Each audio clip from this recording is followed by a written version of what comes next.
రైతాంగానికి నమస్సులతో ప్రతిభా బయోటెక్ సమర్పించు మట్టి మనిషి కార్యక్రమానికి స్వాగతం. ముందుగా కార్యక్రమంలోని ముఖ్యాంశాలు. జీవన ఎరువులను తయారు చేస్తున్న 500 మంది రైతులు, తగ్గిన ఖర్చుతో అధిక దిగుబడులు తీస్తున్న షాద్నగర్ రైతులు. మామిడి నాటేందుకు తొలకరి అనువైన సమయం, మొక్కలు నాటేటప్పుడు తీసుకోవాల్సిన జాగ్రత్తలు. వర్షాకాలంలో రొయ్యల సాగుకు పొంచి ఉన్న వ్యాధుల ముప్పు, ముందు జాగ్రత్తలు పాటించాలంటున్న శాస్త్రవేత్తలు.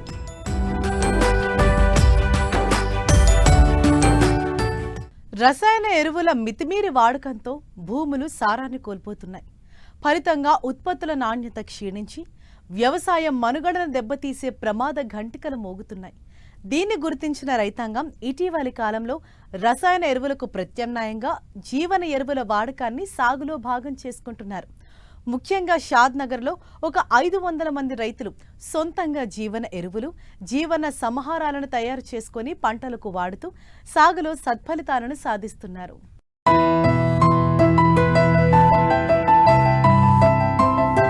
ఆరుగాలం శ్రమించి పంటలు పండిస్తే సరైన దిగుబడులు రాక రైతులు నష్టపోతున్నారు.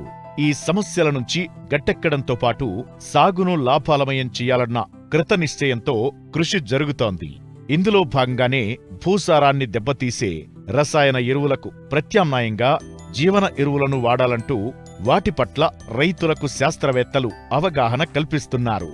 పంట భూముల్లో సహజంగా ఉండే మిత్ర సూక్ష్మ జీవ సంపదను కాపాడుకుంటూ భూమిని ఆరోగ్యంగా ఉంచేందుకు ఈ జీవన ఎరువులు ఎంతగానో ఉపయోగపడతాయి. వీటి తయారీ పట్ల ఇప్పటికే చాలా మంది రైతులకు శిక్షణ ఇచ్చారు శాస్త్రవేత్తలు. ఇలా శిక్షణ పొందిన వారిలో రంగారెడ్డి జిల్లా షాద్నగర్కు చెందిన రైతు నాదెండ్ల బ్రహ్మయ్య ఒకరు. తనతో పాటు చుట్టుప్రక్కల దాదాపు 500 మంది రైతులతో ఒక జట్టుగా ఏర్పడి తన పొలంలో భారీ ఎత్తున సూక్ష్మ క్రిములను ఉపయోగించి జీవన ఎరువులు, జీవన సంహారాలను తయారు చేసుకున్నారు. వీటిలో జీవన ఎరువులకు ధాత్రి అని, జీవన సంహారాలకు ధాత్రి గోల్డ్ అని పేరు పెట్టుకున్నారు. గత 2 ఏళ్లుగా తమ పంటల పొలాల్లో వాడుతూ మంచి నాణ్యమైన దిగుబడులు తీస్తున్నారు. ఇప్పుడు మీరు ఇక్కడ చూస్తున్న ఎరువు కుప్పలు 2 కూడా ధాత్రి గోల్డ్ అనే ఎరువులు మనం రైతు స్థాయిలో ఉత్పత్తి చేయడం జరుగుతుంది. దీని యొక్క మూల శాస్త్రం ఏంది అని అంటే జీవన ఎరువులు, జీవక్రిమి సంహారకాలు అనే బయలాజికల్ సైన్స్ను ఆధారంగా చేసుకొని ఈ ఎరువుల్ని తయారు చేయడం జరుగుతుంది.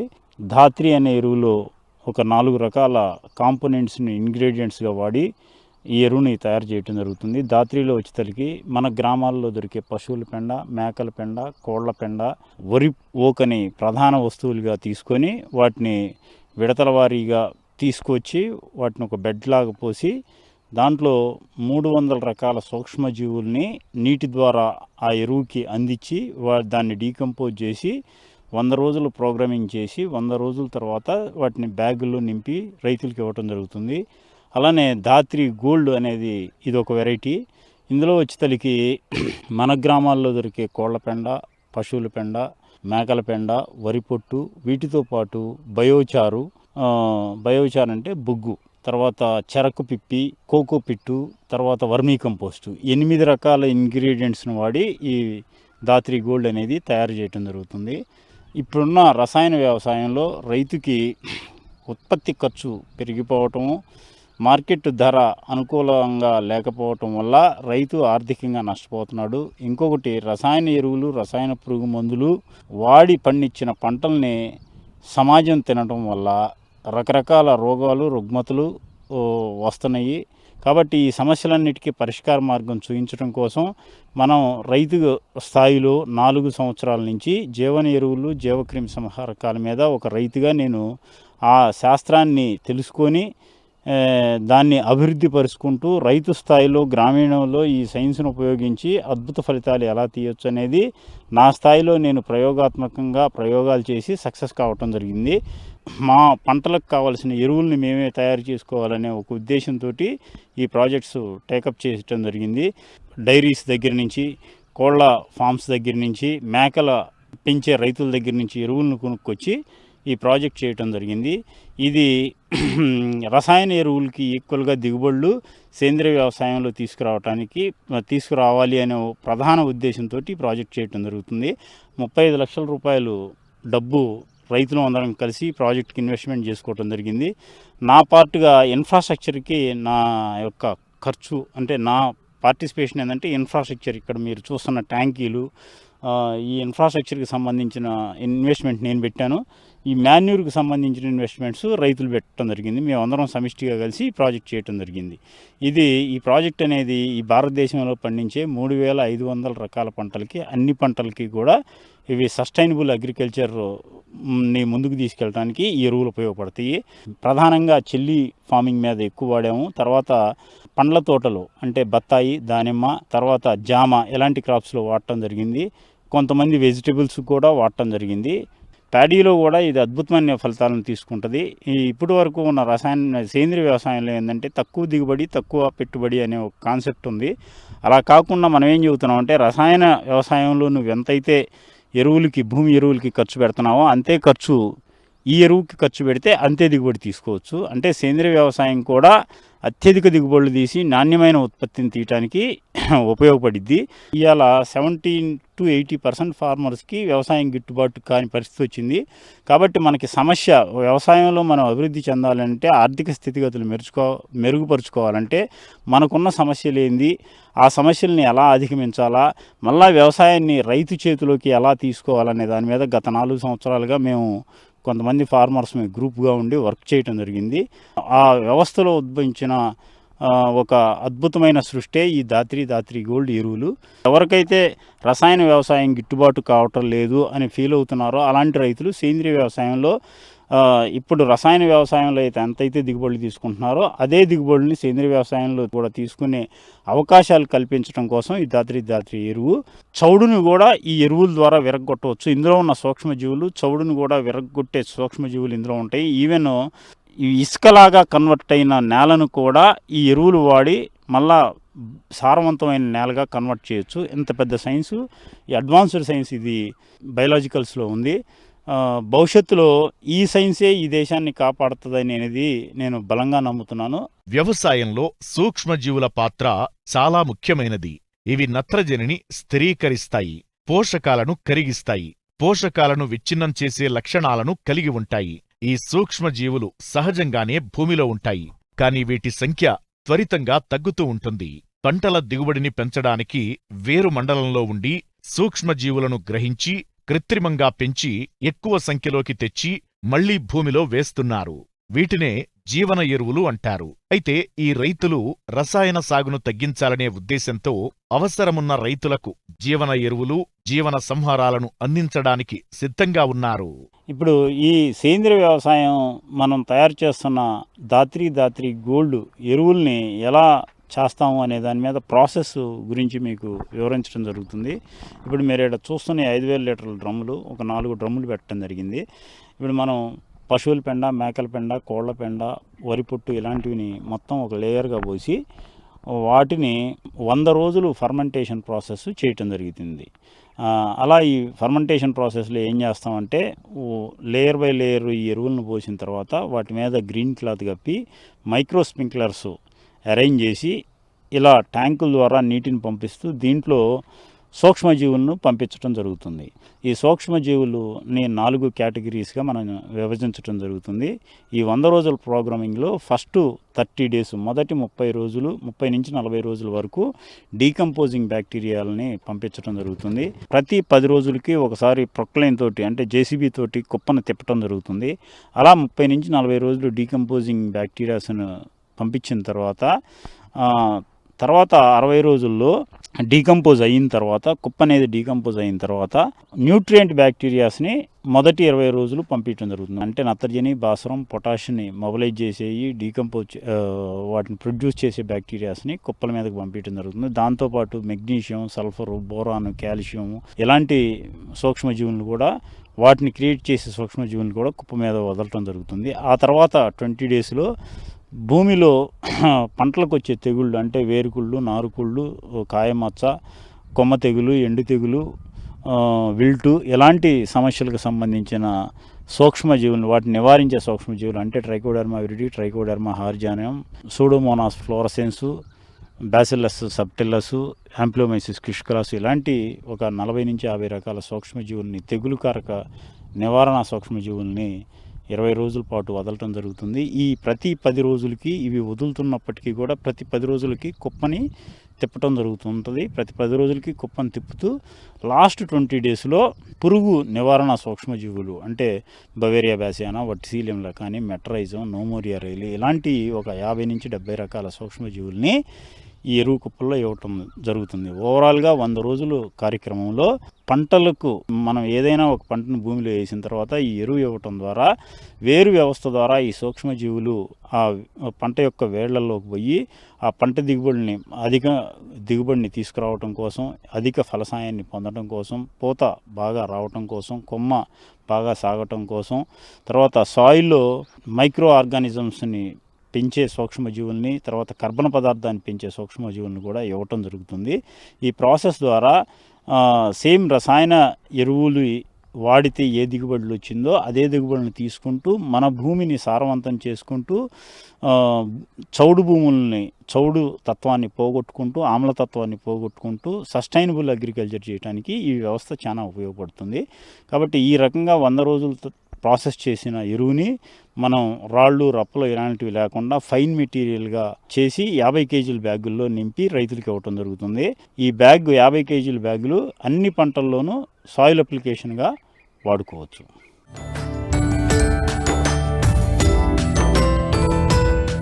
మామిడి మొక్కలు నాటడానికి జూన్ నుండి డిసెంబర్ వరకు అనుకూలమైన సమయం. సంప్రదాయ సాగు విధానంలో మామిడి నాటితే ఎకరానికి 20 నుంచి 40 మొక్కలకు మించి రావు. కానీ ఇప్పుడు అధిక సాంద్ర పద్ధతిలో మొక్కల మధ్య దూరాన్ని తగ్గించి నాటడం వల్ల ఎకరానికి 160కు పైగా మొక్కలు నాటుకునే అవకాశం ఏర్పడింది. ఈ విధానంలో నాటిన 3వ సంవత్సరం నుంచి రైతులు అధిక దిగుబడిని సాధిస్తున్నారు. ప్రస్తుతం మామిడి మొక్కలు నాటుకునే సమయం. ఆయా ప్రాంతాల వాతావరణ పరిస్థితులకు అనుగుణంగా రకాలను ఎంపిక చేసుకొని నాణ్యమైన అంటు మొక్కలను రైతులు ఎంపిక చేసుకోవాలి. మామిడి నాటేటప్పుడు రైతులు తీసుకోవాల్సిన జాగ్రత్తలను ఇప్పుడు తెలుసుకుందాం.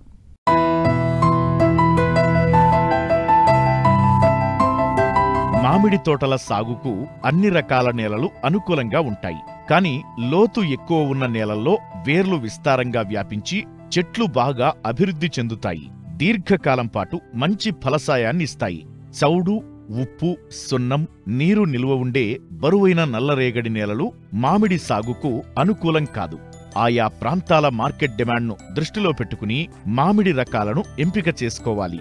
సాధారణంగా మామిడిలో కోత రకాలు, రసభరిత రకాలు, కోతతో పాటు జ్యూస్కు పనికొచ్చే రకాలు, పచ్చడి రకాలు అందుబాటులో ఉన్నాయి. కోత రకాల్లో బంగినపల్లి, హిమాయత్, దశేరి, కేసర్ రకాలను ఎంపిక చేసుకోవచ్చు.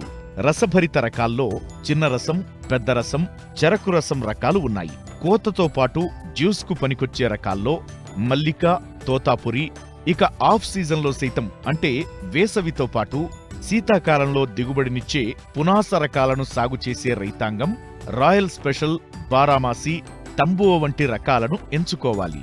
మార్కెట్ డిమాండ్ ఉన్న రకాలను అధిక విస్తీర్ణంలో సాగు చేసి మిగతా రకాలను కూడా కలిపి సాగు చేసుకుంటే రైతు మంచి ఆర్థిక ఫలితాలు సాధించవచ్చు. నాణ్యమైన అంటు మొక్కలను నమ్మకమైన నర్సరీల నుండి ఎంపిక చేసుకోవాలి. మొక్కల వయసు కనీసం 8 నెలలు ఉండాలి. మొక్కలను కొనుగోలు చేసేటప్పుడు వేరుమూలం, సయాను బాగా అతికి ఉన్న మొక్కలను ఎన్నిక చేసుకోవాలి. వేరుమూలంపై కొత్త చిగుర్లు లేని మొక్కలను నాటేందుకు ఉపయోగించాలి. సంప్రదాయ పద్ధతిలో మామిడి నాటితే ఎకరానికి 20 నుంచి 40 మొక్కలు మించిరావు. వీటి నుంచి ఆశించిన దిగుబడి పొందాలంటే 10 సంవత్సరాల సమయం పడుతుంది. అదే అధిక సాంద్ర పద్ధతిలో అంటే మొక్కల మధ్య ఎటు చూసినా 7.5x7.5 మీటర్ల ఎడంతో నాటితే ఎకరానికి 71 మొక్కలు వస్తాయి. అదే 5x5 మీటర్ల ఎడంతో నాటితే ఎకరానికి 160 మొక్కలు వస్తాయి. ఇంకా దూరం తగ్గించి ఎకరానికి 180-220 మొక్కలు నాటుకునే అవకాశముంది. ఈ విధంగా హై డెన్సిటీ పద్ధతిలో నాటుకుని ఏటా కొమ్మ కత్తిరింపుల ద్వారా మొక్కల ఎత్తును నియంత్రిస్తే మంచి దిగుబడి సాధించే వీలుంది. మొక్కలు త్వరగా నాటుకుని అభివృద్ధి చెందడానికి తక్కువ వర్షపాతం ఉన్న ప్రాంతాల్లో జూన్ జూలై మాసంలోనూ, ఎక్కువ వర్షపాతం గల ప్రాంతాల్లో నవంబర్ డిసెంబర్ మాసాల్లో నాటడానికి అనుకూలం. మామిడి మొక్కలు నాటుకునే నెల ముందు గుంతలు తీయాల్సి ఉంటుంది. 1 మీటర్ పొడవు, వెడల్పు, లోతు ఉండేటట్లుగా గుంతలు తవ్వాలి. నాటడానికి ముందు 50 కిలోలు బాగా చివికిన పశువుల ఎరువు, 2 కిలోల సింగిల్ సూపర్ ఫాస్ఫేట్, చెదలు రాకుండా 100 గ్రాముల ఫాలిడాల్ పొడిని తవ్విన మట్టిలో కలిపి గుంతలు నింపాలి. తరువాత మొక్కలను పాలిథిన్ కవర్లను చింపి నాటాలి. అంటు మొక్కను మట్టిగడ్డతో సహా తీసి వేర్లు కదిలించకుండా గుంత మధ్యలో నాటి గాలిపోకుండా మట్టిని గట్టిగా నొక్కాలి. మొక్క కదలకుండా చిన్న కొయ్యపాతి కదలకుండా కట్టాలి. నాటిన వెంటనే 1.5 అడుగుల వెడల్పు పాదులు చేసి నీరు ఇవ్వాలి. నిర్దేశించిన దూరంలో మొక్కల మధ్య ఎడం పాటించాలి. తరువాత 8 నుంచి 10 రోజులకొకసారి వర్షాలు లేనప్పుడు నీరు పోసి 2 సంవత్సరాల వరకు మొక్కలను సంరక్షించాలి. హైడెన్సిటీ విధానంలో మామిడి నాటిన 5వ సంవత్సరం నుండి రైతుకు ఆర్థిక ఫలితాలు ఆశాజనకంగా ఉంటాయి. మొదటి 3-4 సంవత్సరాలు అంతర పంటల సాగుతో ఆదాయం పొందవచ్చు.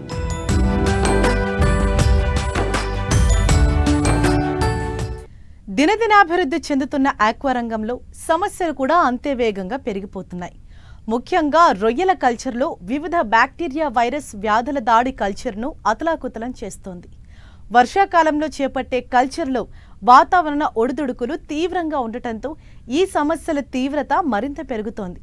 తగిన ముందు జాగ్రత్తలు చేపట్టడం ద్వారానే ఈ సమస్యలను అధిగమించేందుకు అవకాశం ఉంటుందని మత్స్య శాస్త్రవేత్తలు తెలియజేస్తున్నారు. వర్షాకాలంలో తక్కువ సంఖ్యలో రొయ్య పిల్లను వదలాలని సూచిస్తున్నారు. ఆ వివరాలేంటో ఇప్పుడు చూద్దాం.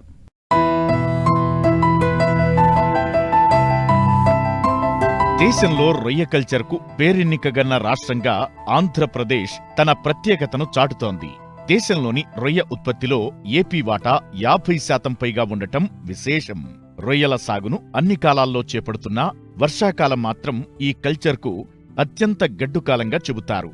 అధిక వర్షాలు, ఎండలతో తీవ్ర వాతావరణ ఒడిదుడుకుల మధ్య సాగు కొనసాగుతుంది. కనుక తరచూ రొయ్యలు ఒత్తిడికి లోనవటం జరుగుతుంది. పైగా చెరువులకు కొత్త నీరు ఎక్కువ పెడతారు. కనుక వివిధ హానికారక క్రిములు, బ్యాక్టీరియా, వైరస్ల బెడద ఎక్కువ ఉంటుంది. అందువల్ల వర్షాకాలంలో కల్చర్ను సాధ్యమైనంత తగ్గించుకుని చెరువులో తక్కువ సాంద్రతలో పిల్ల వదలాలని సూచిస్తున్నారు పశ్చిమ గోదావరి జిల్లా ఉండి మత్స్య పరిశోధనా స్థానం శాస్త్రవేత్త డాక్టర్ ఎం వీరభద్రరావు. వర్షాకాలంలో అంటే మనకు వర్షాలు పడుతుంటాయి, మబ్బులు వస్తూ ఉంటాయి, అలాగే మళ్ళీ ఎండలు కాస్తూ ఉంటాయి. అంటే ఇట్లాంటప్పుడు ఏంటంటే వాటర్లో pHలు కావచ్చు, ఉష్ణోగ్రతలు కావచ్చు, ఆక్సిజన్ లెవెల్స్ హెచ్చు తగ్గులు అనేది ఉంటుంది. కాబట్టి దాని తగ్గట్టు రైతు అనేది జాగ్రత్త పడుతూ ఉండాలి. వర్షాకాలంలో సాధారణంగా వేసుకునే డెన్సిటీస్ అంటే ఎండాకాలంలో వేసుకునే డెన్సిటీ కంటే సాధారణంగా మనం 50% కానీ 60% వేసుకుంటే మంచిది. అంటే మనకు ఎండాకాలంలో సాధారణంగా ఏంటంటే ఎకరాకు దాదాపు 1.5 లక్షల నుంచి 2 లక్షల వరకు వేస్తున్నారు. దాన్ని అదే వర్షాకాలంలో మీకు దాదాపు 75,000కు కుదించుకుంటే మంచి ఫలితాలు ఉంటాయి. దాంతోపాటు ఏంటంటే మనకు ఈ వర్షాకాలంలో ఎక్కువ డిసీజ్ అవుట్ బ్రేక్ రావడానికి అవకాశం ఉంది. ప్రస్తుతానికి మనకు వెస్ట్ గోదావరి కావచ్చు, నెల్లూరు కావచ్చు, కృష్ణా, తర్వాత ఈస్ట్ గోదావరిలో చూసుకున్నట్టయితే ఎక్కువ వ్యాధులు అనేవి ఉంటాయి. వేసిన 25 రోజులకు కానీ 30 రోజులకే ఈ వ్యాధుల బారిన అంటే ఏదో రకమైన వ్యాధి అంటే వైట్ స్పాట్ కావచ్చు, లేదంటేనేమో EHP కావచ్చు, లేదంటేనేమో వైట్ గట్టు, వైట్ ఫీకలు, ఇట్లాంటి సమస్యలతో రైతులు నష్టాల బారిన పడుతున్నారు. కాబట్టి ఎప్పుడైతే మనం డెన్సిటీస్ తక్కువ వేసుకున్నట్లయితే ఈ రొయ్యలు ఒత్తిడికి గురి కాకుండా ఫ్రీగా మౌల్ట్ అవుతాయి. సాధారణంగా వనామీ రొయ్యల్లో తెల్లమచ్చ వైరస్ రైతుకు ప్రధాన సమస్యగా ఉంది. రొయ్య పిల్లల్లో నాణ్యత లోపించినప్పుడు పంట తొలి దశలోనే ఈ వైరస్ బారిన పడే అవకాశముంటుంది. అలాగే పక్క చెరువుల నుండి లేదా కాలువల నుండి కొత్త నీరు పెట్టినప్పుడు వైరస్ సోకే ప్రమాదముంటుంది. ఇలాంటి సందర్భాల్లో చాలా మంది రైతులు యాజమాన్యం సక్రమంగా చేపట్టినప్పటికీ వైరస్ ను అధిగమించలేని సందర్భాలు చోటు చేసుకుంటున్నాయి. వైరస్ కు నివారణ లేదు కనుక నిరోధించడం ఒక్కటే మార్గమంటున్నారు శాస్త్రవేత్తలు. అలాగే వర్షాకాలంలో వైట్ గట్, EHP వంటి వ్యాధుల నివారణకు మేలైన యాజమాన్యం పాటించాలి. అలాగే EHP అనేది కూడా మనకు ఒక రకమైన మైక్రోస్పోడియం ద్వారా వస్తుంది. ఇది దీనివల్ల ఏంటంటే మనకు రొయ్యలు అనేది మేత తీసుకుంటాయి, కాకపోతే అన్ఈవెన్ గ్రోత్ వస్తుంది. కొన్ని రొయ్యలు పెద్దగా పెరుగుతాయి, కొన్ని చిన్నగా పెరుగుతాయి. బట్ మొత్తానికైతే ఇది చనిపోకుండా రైతును ఏడిపిస్తుంది అనమాట EHP జబ్బు అనేది. అదేవిధంగా వచ్చేసి మనకు వైట్ ఫీకల్ కావచ్చు, వైట్ గట్టు కావచ్చు. ఈ వైట్ ఫీకల్, వైట్ గట్టు అనేది కంప్లీట్గా ఏంటంటే సాధారణంగా మనం 90% చెప్పుకోవాలంటే ఇది రైతు యొక్క చేతిలోనే ఉంటుంది ఈ సమస్యను అధిగమించడానికి. ప్రోటోజోన్ కావచ్చు, ఫంగల్ కావచ్చు, మిగతా బ్యాక్టీరియల్ అన్నట్టు మిక్స్డ్ ఒక వ్యాధికారక జీవుల వలన ఈ వైట్ గట్టు, వైట్ ఫీకర్ అనేది వస్తుంది. చెరువులు ఎండబెట్టకుండా అదే చెరువులో కంటిన్యూస్గా చేయడం వలన ప్లస్ రిసోర్స్ వాటర్లో ఎక్కువగా ఈ వ్యాధికారక జీవులు ఉన్నట్టు రిసోర్స్ వాటర్ మనం పంపింగ్ చేసుకోవడం వలన ఈ వ్యాధి వస్తుంది. రొయ్యల చెరువును దాదాపు 45 రోజుల నుంచి 2 నెలల వరకు బాగా పగులో వచ్చే వరకు ఎండబెట్టేసి కింద ఉన్నట్టు చెరువు అడుగులో ఉన్నటువంటి వ్యర్థ పదార్థాన్ని నీట్గా బయటకు తీసివేసేసి అప్పుడు పంపింగ్ చేసుకొని వాటర్ని క్వారంటైన్ చేసి, అంటే బ్లీచింగ్తో కానీ లేదంటే బీకేస్తో కానీ క్వారంటైన్ చేసి అప్పుడు రొయ్య పిల్లలు వదులుకున్న వాళ్ళకి దాదాపు 90 నుంచి 100 రోజుల వరకు ఎట్లాంటి సమస్య ఉండటం లేదు. దాదాపు 40 కౌంట్ వరకు రొయ్య ఎదుగుతుంది. అందువల్ల ఆ రైతుకి ఎట్లాంటి సమస్య ఉండదు. వర్షాకాలంలో కానీ మనకేం చేయాలంటే ప్రోబయోటిక్స్ అందుబాటులో ఉండండి. ఉపయోగకరమైన బ్యాక్టీరియా అయినటువంటి బ్యాసిలస్ కావచ్చు, రోడోబ్యాక్టీరియా, రోడోకోకస్, ఈ బ్యాక్టీరియాలను మనకు ఎవ్రీ వీక్ కానీ ఎవ్రీ 10 డేస్కి ఒకసారి మైక్రోబయాలజీ చేయించుకొని విబ్రియో కంటెంట్స్ కావచ్చు ఇవి చెక్ చేయించుకొని వాటిని మనం ఇన్పుట్ కింద చెరువులో అప్లికేషన్ ఇవ్వాలండి. దాంతోపాటు ఈ వర్షాకాలం ముఖ్యంగా విటమిన్ సితో పాటు సాల్ట్ అప్లికేషన్ మరియు పొటాష్ అప్లికేషన్ చాలా మంచిది. ఈ పొటాష్ అప్లికేషన్ ఇస్తుందంటే మనకు ఈ మినరల్స్ లోపల అధిగమించడానికి అవకాశం ఉంటుంది. రెండోది వచ్చేసి విటమిన్ సి. ఈ విటమిన్ సి వలన మనకు గట్ pH తగ్గి ప్యాథోజెనిక్ బ్యాక్టీరియా అనేది రాకుండా ఉంటుంది. తర్వాత ఎక్స్ట్రా ఏరేషన్, మామూలుగా ఇచ్చే ఏరేషన్ కంటే కూడా ఎక్స్ట్రా ఏరేషన్ అనేది ఇచ్చుకోవాలి. దాంతోపాటు మినరల్ అప్లికేషన్ కూడా చాలా ఇంపార్టెంట్. ఈ వర్షాకాలంలో మినరల్ అప్లికేషన్ కూడా ఇచ్చుకోవడం వలన కొంచెం మనకు ఈ వ్యాధుల బారిన పడకుండా సక్సెస్ఫుల్గా చేసుకోవడానికి అవకాశం ఉంటుంది. వ్యవసాయంలో సమస్యలకు, సందేహాలకు సమాధానాల కోసం మట్టి మనిషి రైతుకు అండగా నిలుస్తోంది. మీరు సంప్రదించవలసిన చిరునామా మట్టి మనిషి 10 TV, road number 36, Jubilee hills, Hyderabad 500033. మా ఫోన్ నెంబర్ 04030101010 మరియు 8897186111. మరిన్ని ఆసక్తికరమైన విశేషాలతో ప్రతిభా బయోటెక్ సమర్పించు మట్టి మనిషి కార్యక్రమంలో మళ్ళీ కలుసుకుందాం. అంతవరకు సెలవు, నమస్తే.